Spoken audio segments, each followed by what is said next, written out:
Ce fut la première fois que les présidents américains et ukrainiens se rencontraient en personne.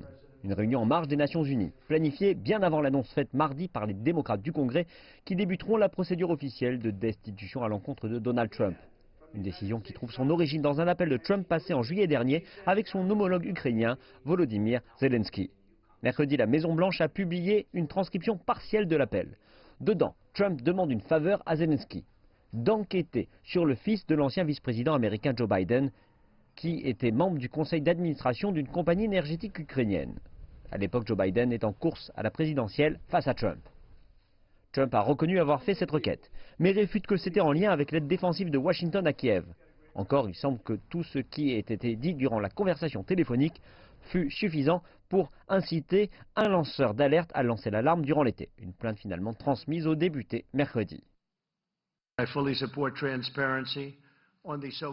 Je soutiens absolument la transparence sur ce soi-disant lanceur d'alerte, même s'il s'agit supposément d'une information de seconde main. Mais j'insiste aussi sur la transparence de Joe Biden et de son fils Hunter. De plus, je demande la transparence des démocrates qui sont venus en Ukraine et voulaient contraindre le nouveau président à faire des choses.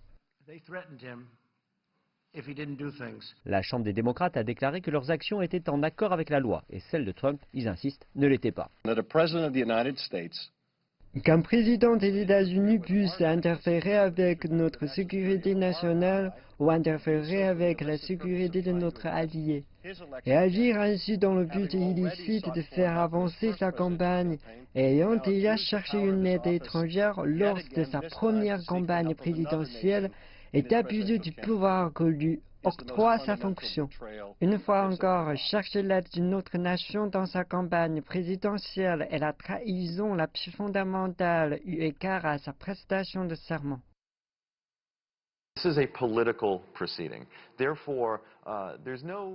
Il s'agit d'une procédure politique.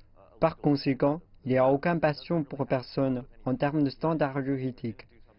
Le président ne doit apporter aucune preuve qu'il a fait ou pas quelque chose. Les démocrates n'ont vraiment aucune preuve déclarant qu'au-delà du doute raisonnable, le président a fait ce qu'il a fait. Tout ce qu'ils ont à faire est de convaincre le peuple américain. C'est là tout l'enjeu.